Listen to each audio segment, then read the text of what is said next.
They say absence makes the heart grow fonder. In my case, it just made them bold enough to erase me. I stood in the lobby of Harrison & Cole Architects, my company, my second home for 8 years, and stared at the glass door that once read Director of Design, Laura Mitchell. Now it read nothing. Just empty glass, like I had never existed. My maternity leave had lasted 5 months. 5 months of sleepless nights, diaper changes, and learning to love a new version of myself. But today was supposed to be the day I slipped back into my old world. Sharp suits, early meetings, latte-fueled deadlines. Instead, I found silence, the kind that hums with secrets. "Laura, you're back." It was Chloe, the receptionist. Her voice sounded higher than usual, too cheerful, too forced. I smiled politely. "Hey, Chloe, good to see you. Where's my office?" Her eyes darted to the corner glass suite, the one that used to be mine. Through the transparent wall, I saw someone else sitting at my desk. A man. He was leaning back in my chair, typing confidently on my computer, with my framed sketch of the Elmwood building still hanging on the wall behind him. My heart thudded. Chloe fumbled with the papers in her hand. "Mr. Thompson said, he'd explain everything when you got in." "Mr. Thompson, right. Ethan Thompson, my boss, my mentor, my supposed friend." Ethan's office door was open. He stood when he saw me, spreading his arms like a man welcoming a guest to a party he shouldn't have thrown. "Laura," he said, flashing that politician's smile. "Welcome back. How's the little one?" I kept my face neutral. "She's great, growing fast. Can we talk about what's going on out there?" Ethan's smile faltered for half a second. "Ah, yes, about that. Come in." His office looked different. Cleaner, minimal, almost sterile. He motioned for me to sit. "So," he began, clasping his hands on the desk, "while you were away, we had to make some tough calls. The firm was under pressure to deliver on 2 major projects, and, well, someone needed to step in." I folded my arms. "So you gave my position to someone else?" "Temporarily," he said quickly. "Daniel's just holding the reins until we figure out the new structure." "New structure?" That phrase hit me like a slap. "Ethan, I built that department." I said quietly, "The Elmwood proposal, the Metro line design. They're my work, my team." He nodded, avoiding eye contact. "And you did incredible things, Laura. No one's denying that. But the firm's evolved while you were gone. We're moving toward a more collaborative leadership model." I let out a small, disbelieving laugh. "Collaborative, meaning I no longer have an office or authority." He smiled again, too thinly this time. "Don't think of it as a demotion. Think of it as a transition." I walked out before I said something I'd regret. The open, plan floor was buzzing with chatter, but as I passed, voices softened, heads turned, someone whispered. They all knew. Daniel looked up from my desk as I approached. He was young, late 20s, smooth talker, too confident for someone who'd been an assistant 2 years ago. "Laura, hey, welcome back." He stood up, all grins and fake humility. "Ethan told me you'd be in today. We've kept your seat warm." I stared at him. He wasn't keeping it warm. He was trying to replace me in it. "Nice of you to take care of the place," I said evenly. "I hope you didn't move anything important." He laughed awkwardly. "You know how it is, projects. Clients' things change fast." "Noted," I said, forcing a smile. "We'll see how things settle." By lunch, the unease had solidified into something heavier. Every colleague who stopped to greet me had that same rehearsed tone, the kind used at funerals or awkward parties. My nameplate was missing. My access card didn't work in the design lab. Even the interns avoided eye contact. That afternoon, when I checked my email, the system denied my login. Invalid credentials. I looked through the glass again at Ethan's office. He was laughing with Daniel. 5 months ago, they had thrown me a farewell party with balloons and cake. Now I was a ghost haunting my own floor. Still, I smiled, because ghosts can do something the living can't. They can watch, and they can wait. That night, as I packed my things from the shared cubicle they'd temporarily assigned me, I noticed something strange on my desk. A folder with my old initials on it. Inside were blueprints I'd never seen before. Designs eerily similar to my Metro line project, only filed under Daniel's name. My pulse quickened. This wasn't just office politics, this was theft. And if Ethan and Daniel thought maternity leave made me soft, they were about to learn what happens when you try to erase a woman who built everything from the ground up. Because my office might be gone, but their peace, that's the next thing I'm taking. Returning to the office had felt surreal that first morning, like stepping into a play where everyone else knew their lines, and I had been cast as an extra. By the end of the day, it wasn't just surreal anymore, it was unsettling. I tried to focus on my work, on the small tasks I could reclaim without stirring suspicion. But subtle hints were everywhere, whispers in corners, smiles that didn't reach the eyes. The first red flag appeared at the team meeting. The conference room smelled faintly of old coffee and paper. The same as always, yet the energy was different. Ethan sat at the head of the table. Daniel perched next to him like a shadow, trying to look bigger than he was. "Laura, welcome back," Ethan began, smiling, too sharp, too rehearsed. "We've made some adjustments since you were away. You'll see that some responsibilities have shifted." Daniel leaned forward, a grin pasted to his face. "We've streamlined things, made them more efficient. You'll love it." I caught the way he said "we," a subtle claim over decisions he had no right to make. As the meeting progressed, I noticed another detail. My old projects, the ones I had nurtured from sketches to client-ready presentations, had been reassigned to other team members. Not just Daniel. Others I had trained, who now received praise and bonuses for the work I'd done. It was subtle, easy for anyone to explain away as corporate restructuring, but to me, it was personal. Over the next week, the favoritism became more obvious. Daniel's ideas were celebrated, even when they were minor tweaks of my original designs. Ethan listened attentively, laughed at the right moments, nodded approvingly. Meanwhile, my contributions were mentioned in passing, if at all. During lunch one day, Chloe approached, her eyes darting around nervously. "Laura, did you notice the expense reports?" I frowned. "Expense reports, yeah," she whispered. "Daniel's travel reimbursements, some don't make sense, and some of the team, well, some expenses are being approved without Ethan's usual scrutiny." I raised an eyebrow. "Do you mean money is disappearing?" Chloe shook her head. "I don't know, it's just weird. I thought you should know." It was enough to make me pause. Something more than office politics was unfolding, and I was right in the middle of it. The next red flag came from a sound I couldn't ignore. Daniel's phone calls. I had returned to the design lab to check on files when I noticed him in the hallway, whispering urgently into his phone. His voice was low, hurried, far too tense for a casual work call. "Yes, it's done. She's back, but she doesn't know yet. Just keep it quiet, okay?" He glanced over his shoulder, catching my reflection in the glass wall. I froze. The words were vague, but their tone carried guilt. Or maybe fear, or both. I wanted to ask, but I knew better. The right moment hadn't arrived, and I needed proof before confrontation. Every interaction with Ethan added another layer of unease. "Laura," he said one morning, "I just want you to feel comfortable. We're all on the same team, right?" I nodded, but couldn't shake the dissonance. His hands twitched over his papers. His smile faltered for a fraction of a second when he thought I wasn't watching. Then came the small lies, the inconsistencies. He told me Daniel's promotion was temporary, but gave him full control over budgets and client meetings.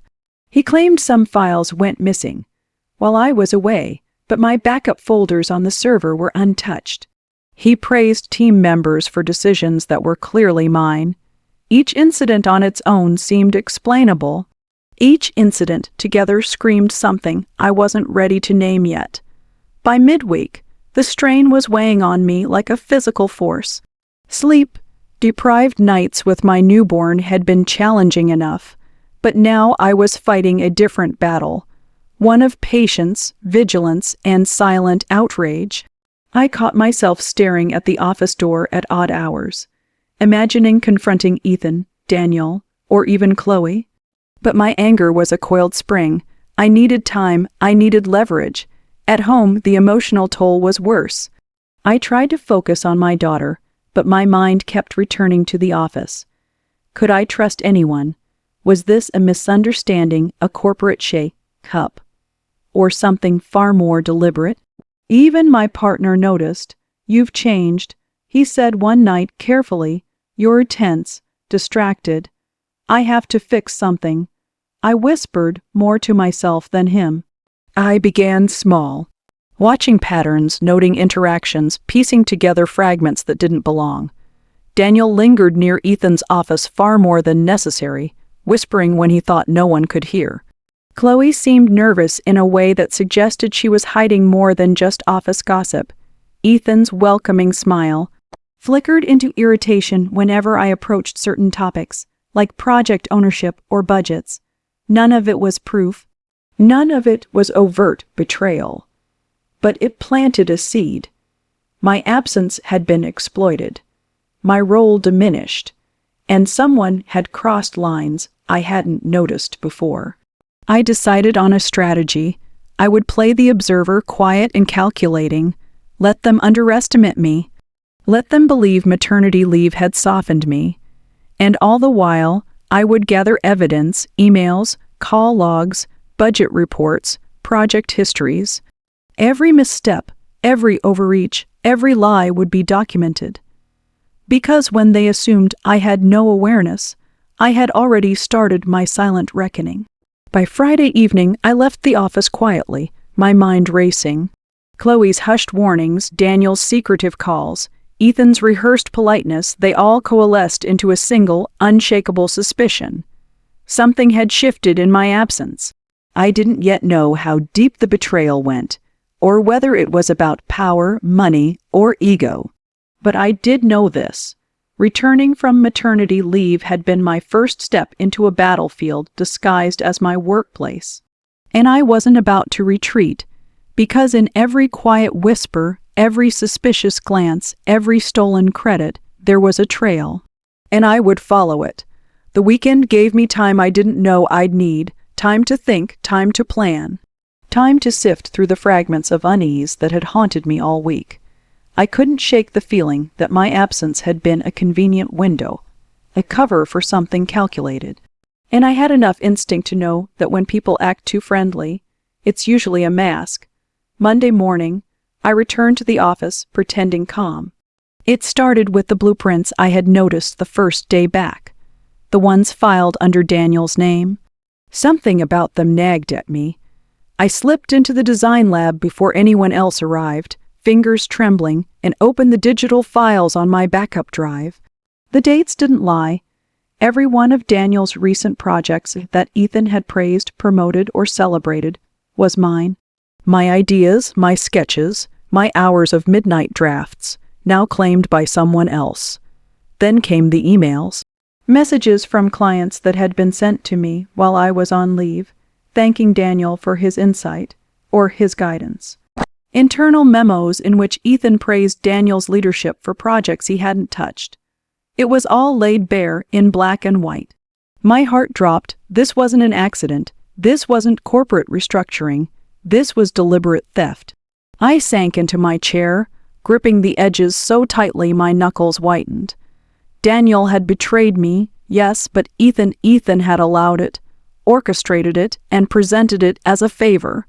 My mentor, my confidant, my guide through every career milestone for the past 8 years, had sided against me. I could feel the rage rising, hot and raw, but it was tangled with disbelief. How could someone I had trusted so completely not only disregard my work, but actively rewrite history to make me invisible? And why? Was it power? Was it greed? Or some quiet cruelty that had been simmering long before maternity leave? I shook my head. The betrayal wasn't just professional. It was personal. My life, my passion, my identity had been repurposed without a second thought. I couldn't confront them. Not yet. Not without proof. I started digging through archives, invoices, timestamps, call logs. Every small piece of evidence told the same story. Ethan and Daniel had reallocated my projects, reassigned my team, and even redirected financial bonuses. One email stood out. Sent just a week after I'd left for maternity leave, from Ethan to Daniel. Laura's leave gives us the perfect window. Let's make sure the Metro Line and Elmwood accounts reflect the new management. She won't suspect a thing. I read it twice, 3 times, my vision blurred. They hadn't just taken my office, they had stolen my recognition, my authority, and the financial credit for everything I had built. By midweek, I pulled Chloe aside, needing answers. "Chloe, what do you know?" I asked, voice low, careful. Her eyes widened, guilt flashing across her features. "Laura, I didn't want to get involved, but I think you need to see this." She handed me a folder. Client invoices, expense approvals, and screenshots of messages. Some had been altered. Others had been filed under Daniel's name instead of mine. I felt my stomach twist. This is everything," I whispered. Chloe nodded, shame written in her posture. I tried to stop it, but Ethan, he's intimidating. I didn't know what to do. I held the folder close to my chest. For the first time, the betrayal wasn't just abstract. It was tangible. Later that evening, I returned home, exhausted in every sense. Physically from the sleepless nights with my newborn, and emotionally from the weight of the betrayal. I sat on the couch, staring at the documents, my hands shaking. My daughter cooed in her bassinet, innocent and unaware of the storm. I whispered her name softly, and the rage bubbled beneath a layer of forced calm. How dare they? I thought of Ethan's smug smile that first day back, the way Daniel had leaned into my role with practiced ease. Their audacity burned hotter than any fire I had felt before, and yet heartbreak accompanied it, not just for myself, but for what I had lost.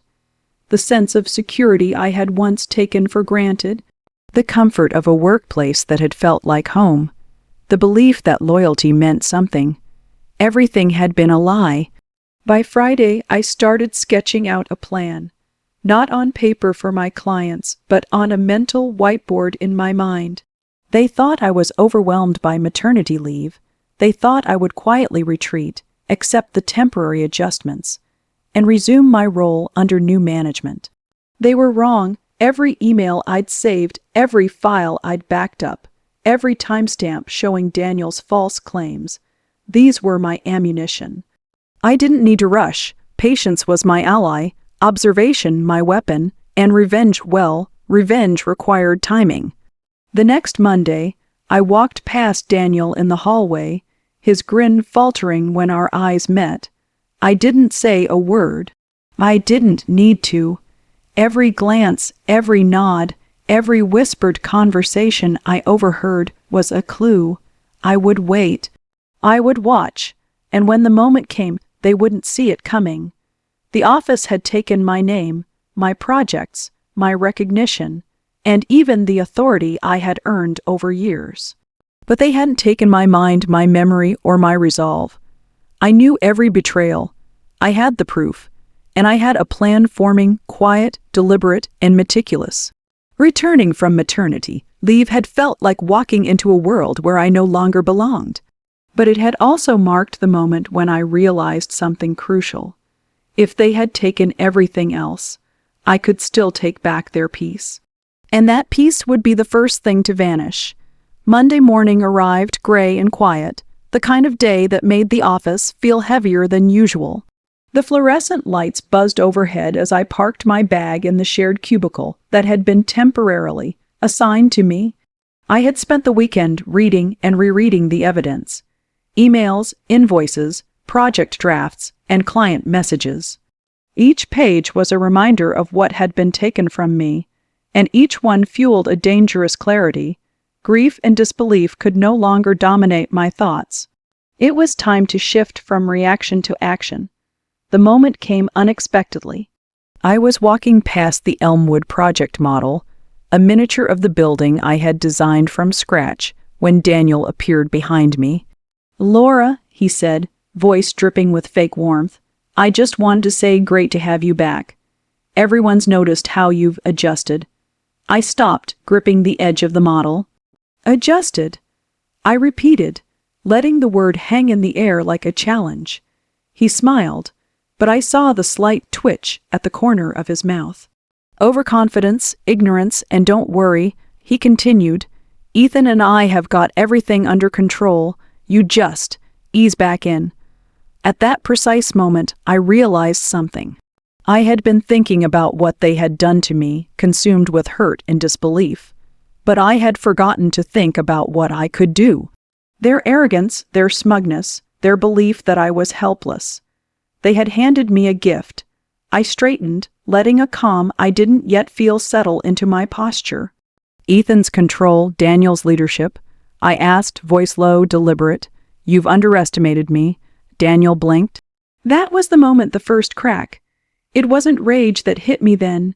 It was resolve.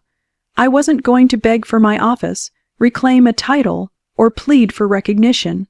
I was going to reclaim everything they thought they could take.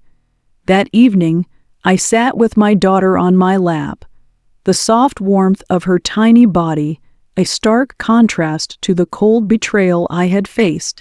I watched her sleep and thought of the lessons I wanted to teach her: strength, dignity, and the refusal to allow injustice to define her.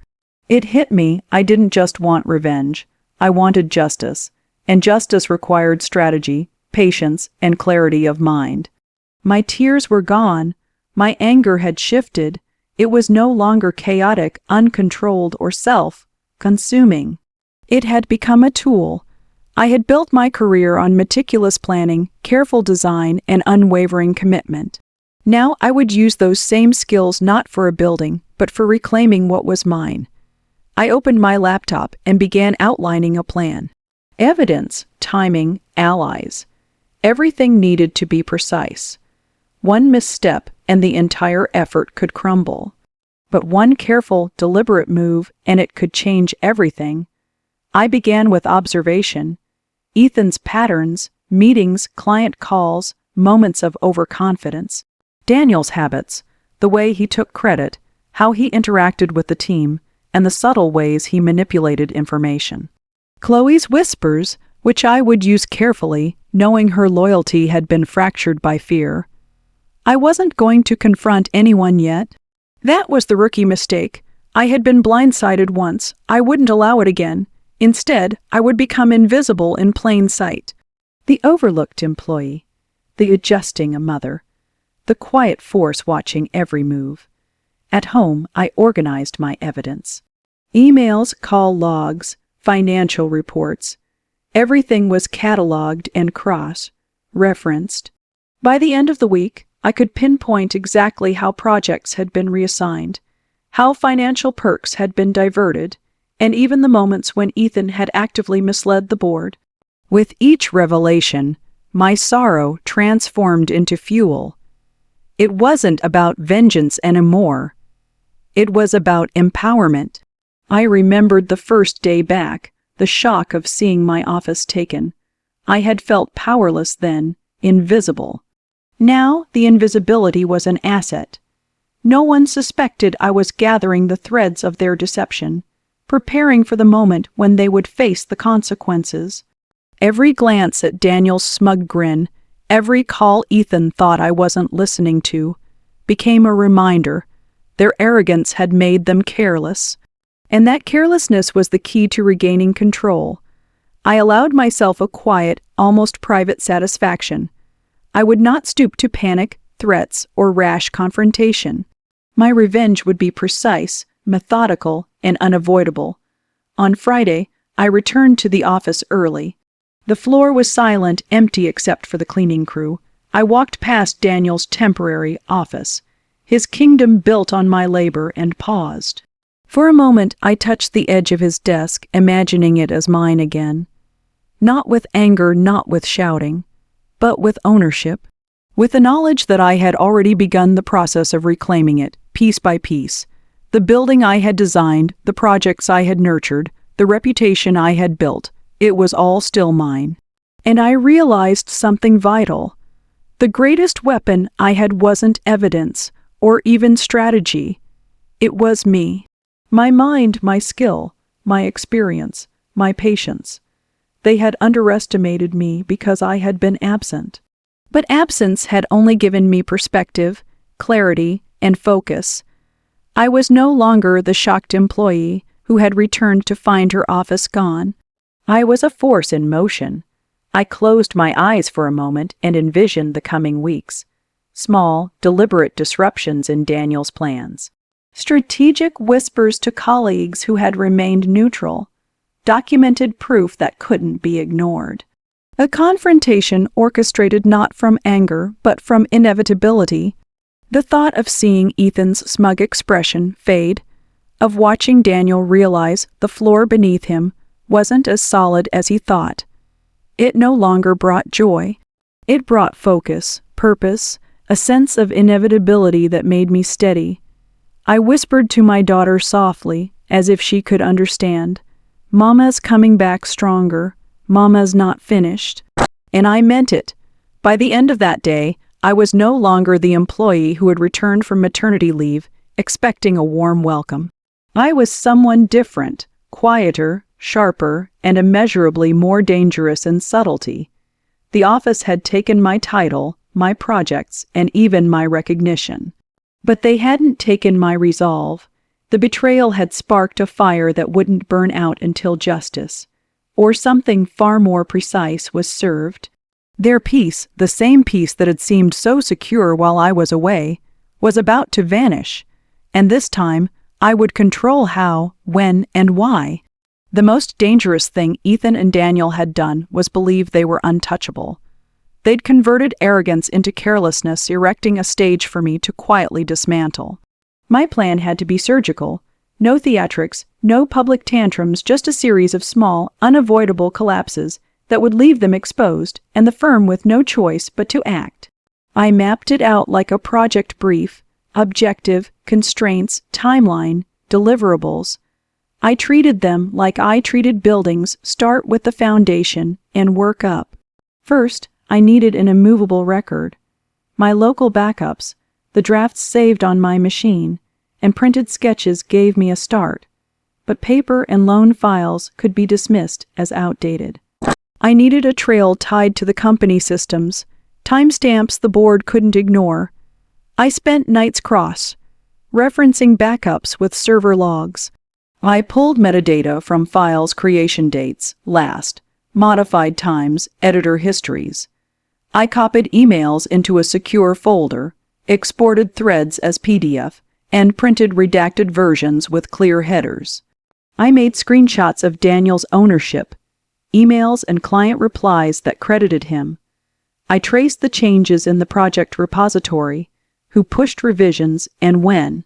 When the firm's cloud server logged Daniel's uploads as created by, but my metadata proved earlier authorship, I highlighted the discrepancies. When Ethan's messages to clients used phrasing identical to my old drafts, I saved them side by side. Everything was verifiable. Everything was chronological. The more I dug, the more the pattern emerged like a blueprint. Opportunistic reassignment, deliberate relabeling of files, and rerouting of invoices and bonuses. It wasn't messy. It was methodical. I needed people who could corroborate what the data showed, and I needed them to feel safe. Confrontation would only push them away, so I started soft. Chloe had already confessed she'd felt guilty. I gave her a safe channel, an encrypted note on a USB I left in the receptionist drawer with a message. "If you want to help, place printed expense anomalies here. No names." She complied. The slips she left expense items approved off. Cycle. Approvals typed by accounts after. Hours strengthened the financial angle of my case. I discreetly approached 2 mid-level designers who'd been reassigned. One had been promoted, but said he was uncomfortable taking credit for work he hadn't led. Another confessed she'd received direction from Daniel for a presentation that used my original layouts. I didn't push them into the open. I let them say what they knew and promised confidentiality. I also opened a channel with a trusted outside client, someone who had always respected my work. I phrased my questions as curiosity. Can you confirm when you first received the Metro Line sketch? Their reply, complete with the original email timestamp addressed to me, was a diamond in my case file. Allies gave my evidence a human voice, they to showed the what. People showed the how and the why. Evidence was one thing. Catching them acting on their lies was another. I needed a moment when their overconfidence would make them move in a way that left fingerprints. I crafted 2 traps. I drafted a deliberately flawed but plausible addendum to the Elmwood proposal, an innocuous zoning clause that required client sign-off. I saved it to a local folder and left a breadcrumb, a vague message in the team chat about needing to revisit the Elmwood addendum, and seed the client's alias I'd previously used in tests. I then made sure the client contact I'd trusted would be reachable for a quick clarifying call I'd arranged to happen while Ethan and Daniel were both in a board meeting. If either of them tried to push the addendum through or claim it as an update, their edits, timestamps, and their outreach to the client would create direct, contemporaneous evidence of them acting like owners of the project, evidence that contradicted corporate records I already had.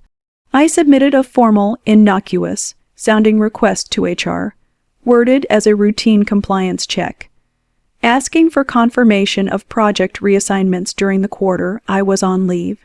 HR, accustomed to my professionalism, logged the request. Once it hit the system, it would trigger an internal audit trail. If anyone tampered with records after that, it would show as an alteration. That was the point. Their panic would come as they tried to retroactively clean records. Both traps were safe, within company protocol, and impossible to frame as me being vindictive. They were procedural, exactly the kind of thing Ethan and Daniel claimed to love, process. While the traps were set, I relaunched the public face of my presence. Not with fury, but with calm professionalism. I volunteered to oversee a minor client touchpoint, offering to help Daniel transition. On one of the Metro Line deliverables, the team breathed easier. Daniel relaxed. He took the lead. He smiled to Ethan about how smoothly Laura was reintegrating. He needed to feel in control. That ease would be his undoing. Everything funneled to one moment, an innocuous mid-quarter review with the partners and the board. Ethan loved those platforms where he could grandstand. They would not expect 2 things: a packet of documents on their board table that included my compiled evidence, and a scheduled client call during the review proving original authorship. I prepared a concise dossier executive summary, timeline, supporting proof appendices, and a recommended action. An external audit and immediate freeze on project billing until ownership was clarified. The ask was mundane, businesslike, and unassailable, but I would not walk into the boardroom and drop it in front of them. I had Chloe deliver a single sealed envelope to the executive assistant labeled for board review. I arranged for the client to ring in during the review to answer a simple scheduling question that would reveal the original correspondence addressed to me. All of it choreographed to play out while Ethan narrated Daniel's achievements. Everything I did was designed to keep Ethan and Daniel feeling comfortable. If they smelled the trap, they would retreat, cover, or destroy evidence. So I stayed visible and conciliatory. I praised Daniel in team huddles for stepping up. I asked Ethan for mentoring advice during an office coffee moment. I showed no hint, none, of the dossier sitting on my home desk. Their confidence became the perfect camouflage. They strutted around the office as if their theft was secure. That arrogance thinned their caution, and thin caution is easy to exploit. As the quarter review approached, the tension tightened like the final tightening of a bolt on a load-bearing beam. I could feel it in small things, Daniel's casualness had a jitter at the edges. Ethan started scheduling late-night calls and covered his camera during some meetings. Chloe's hands trembled when she left notes, a good sign she'd found courage. At the same time, I sensed the threshold closing. Any mistimed move, any premature confrontation, would ruin everything. Patience, my old ally from countless late-night design revisions, was now a weapon. So I breathed slowly, cataloged, and waited for the boardroom to become the place where the foundation of their lies could finally be exposed. The night before the review, I packed my daughter into her carrier and walked the neighborhood, the city quiet and forgiving. I thought about the little hands that would someday build things, and the lessons I wanted her to have about stolen credit and stolen peace. Tomorrow, the firm would celebrate Daniel's supposed leadership. Tomorrow, Ethan would beam. Tomorrow, one tightly bound packet and one short odd-it request would make their smile wobble. I clipped the dossier shut and whispered to myself, not as a threat but as a vow. They had taken my office, my recognition, my peace. Now I would take something back they hadn't considered: certainty. The boardroom tomorrow would be a reckoning. They still felt in control. That was the last comfort they would have. The boardroom felt like the inside of a held breath. Floor-to-ceiling windows made the city outside look like a still life. Inside, every face was a study in practiced confidence or brittle calm. Ethan sat at the head of the table, hands folded, smile polished for maximum benevolence. Daniel hovered near the projector, his tie too tight, eyes flicking to the door as if expecting backup. Chloe, pale but steady, had delivered the envelope an hour before. The executive assistant placed it on the center of the table with ritualistic care. No one opened it. Not yet. You wanted to lead the Metro line update, Laura. Ethan began, voice butter. We thought it best for Daniel to manage the client touchpoints while you settled back in.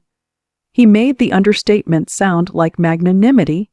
I watched him from where I'd chosen to sit, no theatrics, no tremor in my hands. Calm had been the thread I'd pulled tight these last weeks. It would be what unraveled them. I was asked to provide an update. I said, "That's what this meeting is for." I slid a slim packet across the table. I prepared materials for the board: timeline, deliverables, and a compliance request. The legal counsel cleared his throat. "Is this the packet Chloe delivered?" "Yes." My voice was even, and I scheduled the client call as part of the Metro line status. On record. I hit the small icon on my phone. The conference line chimed. A quiet voice came through the speaker. "Mr. Patel, our longtime client," crisp and direct. "Good morning," he said. "I'm on. I have a clarification for Laura's update." My heart stuttered like a camera shutter. This was the moment the phantom brief would make manifest. Ethan smiled at the call as if he'd auditioned for a role in his own performance. "Excellent. Daniel, please." Daniel rose, ready to narrate. He cleared his throat and began his prepared spiel, the one rehearsed in countless after-hours sessions when the two of them had rewritten my work as theirs. "Mr. Patel interrupted, calm as a judge. I have the original Metro line attachment from April 2nd.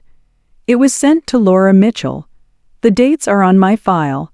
I'm not sure why this presentation now lists a different lead." A ripple of unease passed through the room. Ethan's jaw tightened. Daniel's hand brushed the laptop as if to seize ownership mid-call, but he didn't reach it. "Interesting," Ethan said, voice careful. "We must review that." "Please do." Mr. Patel replied. "I'll forward the original thread again." The call ended with perfunctory goodbyes. That was the first fissure. The next was quieter, but far worse for them. I watched Chloe slide to the assistant station and return with a small tablet. She set it on the table and turned it toward the partners. On the screen, a timeline of email headers, file metadata, and a red box around a message from Ethan to Daniel, dated a week after my leave began. "Laura's leave gives us the perfect window. Let's make sure the Metro line and Elmwood accounts reflect the new management. She won't suspect a thing." Silence widened into the kind of air you could cut with a letter opener. Ethan's smile became a line.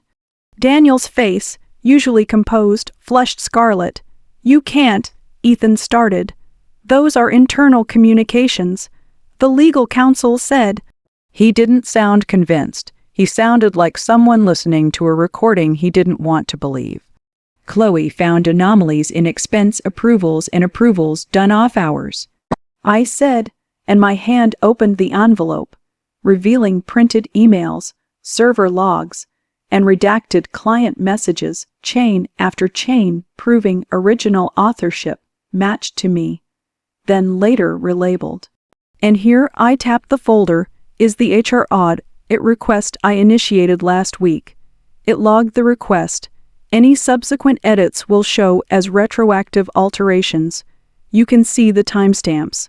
The HR director, who had been reading from a tablet, leaned forward. There are entries showing that several project ownership fields were altered after the audit request.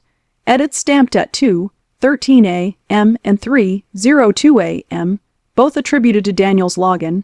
He looked up. But the login originates from an IP associated with the executive suite. We're opening a formal investigation. Ethan's hands began to tremble. He reached for his glass without drinking. Daniel's lips mouthed a curse that never left the room.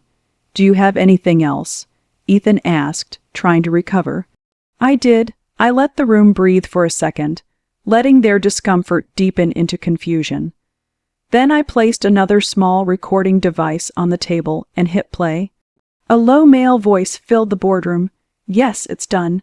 She's back, but she doesn't know yet. Just keep it quiet, okay? Daniel's face crumpled. He slammed his fist on the table and launched himself up. But the chair pressed back as if the room had accepted gravity and was not letting him go. You can't play that, he shouted. That was your voice, Daniel, Chloe said, eyes bright with something like relief. You were on the phone in the hallway. You thought no one could hear you. The legal counsel's face was unreadable. The board members exchanged looks that said they were thinking in multiples now. Reputation, liability, client fallout. Ethan's voice, usually smooth, frayed. This is circumstantial. It's not, HR said. We have system logs, email headers, unaltered client files, and now an admission. We will be referring this to an external auditor, and the legal team advises we suspend billing for the affected projects pending the investigation. The word suspend landed like a gavel. Daniel's gaze darted to Ethan, as if seeking absolution. Ethan found no refuge. At that moment, two partners rose in unison. One, the chairwoman someone Ethan had once advised, looked him straight in the eye. Ethan, how long have you been aware of this? He hesitated. The room held its breath. I thought it was part of a reorganization, he said lamely. The chairwoman's face hardened. We will not gamble our client's trust on an explanation framed as convenience. As of now, Ethan, you are removed from project leadership pending review. Daniel, you are placed on administrative leave immediately. Her words were precise. They were the board operating like a surgeon. Daniel lunged for his bag. Security, who had been waiting outside, stepped in. The boardroom, once a stage for Ethan's oratory, had become a courtroom of corporate consequences. Ethan tried to stand, to argue, to deploy charm. But charm is paper. Then when stacked against metadata, client confirmation, and recorded admissions, the legal counsel excused himself, already drafting steps to notify clients and begin the external audit. HR locked down access credentials. The partners mobilized damage control. Outside the windows, a voice, someone on a phone, murmured the first rumor. Within an hour, a junior partner's inbox pinged with an anonymous tip attaching a redacted version of the evidence. Within 3 hours, 2 clients asked to be briefed. Within 6, an outside firm had been hired to audit the Metro line billing.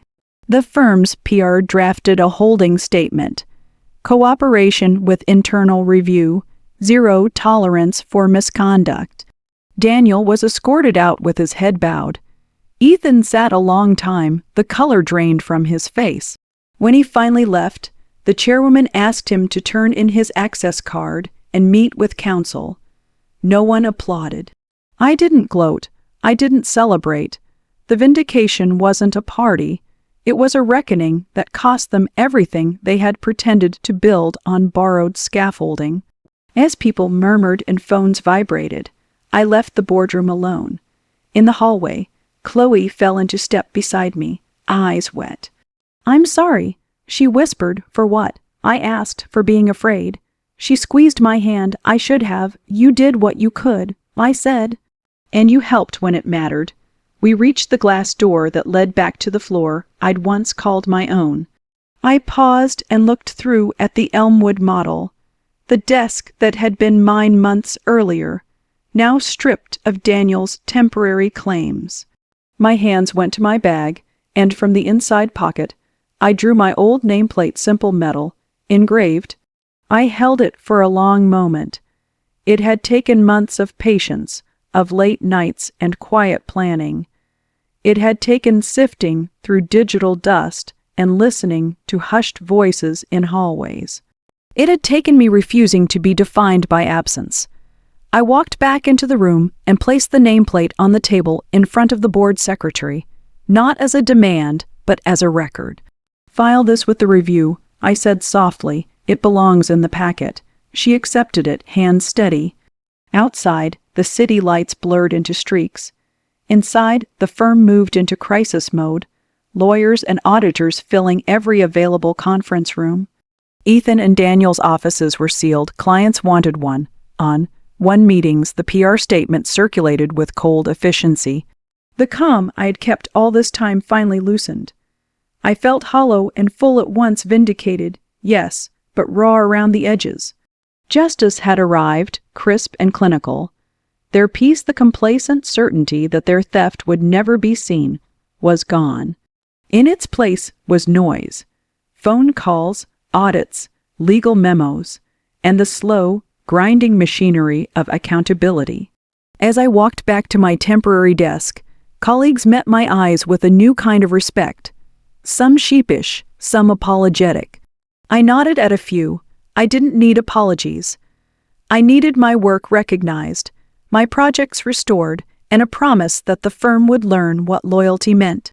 That night, I sat in the dark of my living room with my daughter asleep on my chest and let exhaustion fall over me like rain.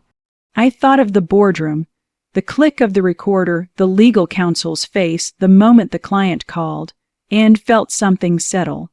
Their empire of borrowed credit had collapsed in gentle, relentless logic.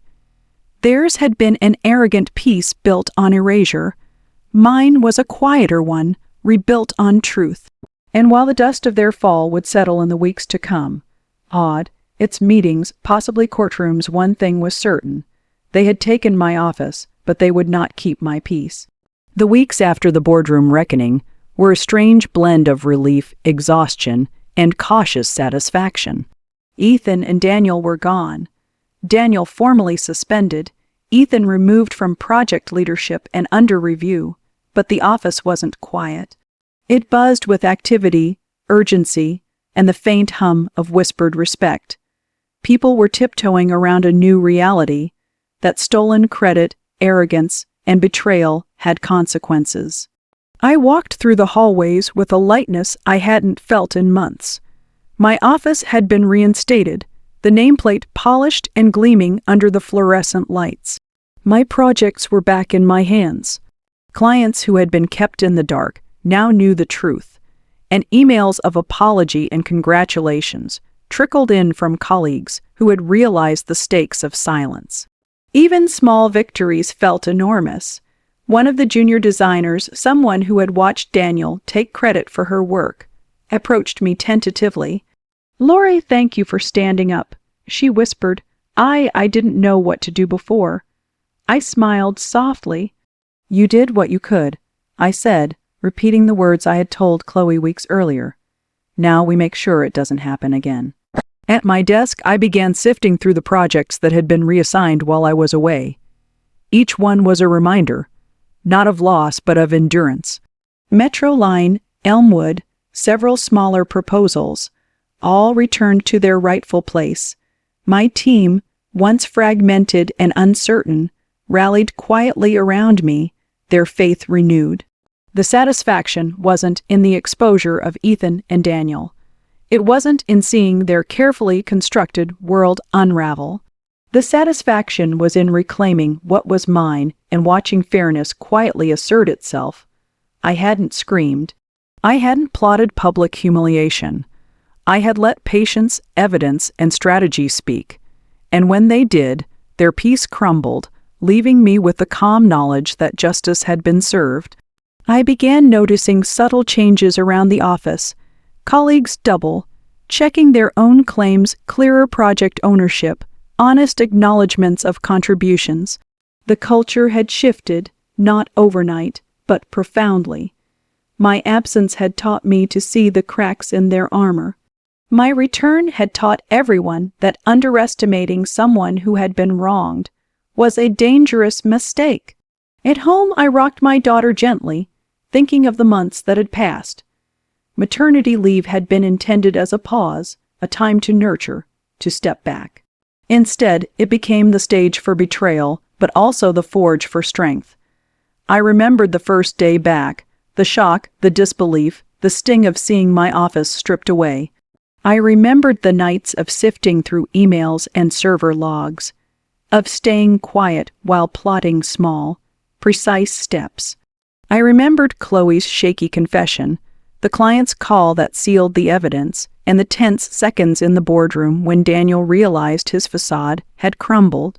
And now, as my daughter stirred in her sleep, I realized the betrayal had not defined me. It had revealed me. I had learned patience, precision, and the power of quiet resilience. I had learned that sometimes the most devastating revenge was not a shout, but a meticulous, unassailable truth. Word traveled fast. Ethan's reputation within the industry was permanently tarnished. Daniel's career hit a wall. Clients were hesitant, colleagues wary. Their arrogance, the same force that had allowed them to steal my office, became the instrument of their downfall. I didn't have to chase them. They had built a house of cards on stolen credit, and all it took was one careful push to let gravity do its work. Their peace, the false, smug serenity that had been theirs while I was away, was gone. And in its place was quiet chaos, investigation, and exposure. For me, it was different. My office, my team, my authority, they were intact. My peace wasn't just restored. It was fortified by knowledge that I had earned it back with patience, intelligence, and unwavering integrity. I walked through the office one afternoon, sunlight streaming through the windows, and overheard a colleague whisper to another. She handled it so quietly. It's like she was always in control. And in that moment, I felt it fully. The poetic justice that had unfolded. They took my office, tried to erase my work, and stole my peace. But they didn't realize that peace is strongest when it's reclaimed with silent certainty. To anyone watching this story, I have to ask, have you ever returned from a period of absence, physical, emotional, or professional, only to find betrayal waiting for you? Have you been underestimated, overlooked, or robbed of credit by those who thought your absence was weakness? You are not powerless. You may feel hurt, angry, or even broken. But strength grows quietly. Patience, careful observation, and unwavering integrity are weapons more precise than any outburst of fury. And when the time comes to reclaim what's yours, those who underestimated you will be the first to see their world unravel. If this story resonated with you, if you've ever faced betrayal and wondered how to stand your ground, I want to hear from you. Comment below, tell me your story, your battles, your victories. Let's share experiences, lessons, and strategies. And if you want to continue seeing stories of silent vengeance, clever justice, and personal triumph, subscribe, turn on notifications, and join this space where wrongs are righted. Patience is rewarded, and quiet resilience always wins. Because remember this, Those who steal your space, your credit, or your peace may walk away thinking they've won. But the quiet hand that reclaims what's theirs leaves a mark far heavier than any shout ever could. The office was mine again. The villains were exposed, and the peace I had lost. It had returned, stronger than ever, tempered by patience, hardened by betrayal, and polished with the certainty that justice, when calculated, never fails.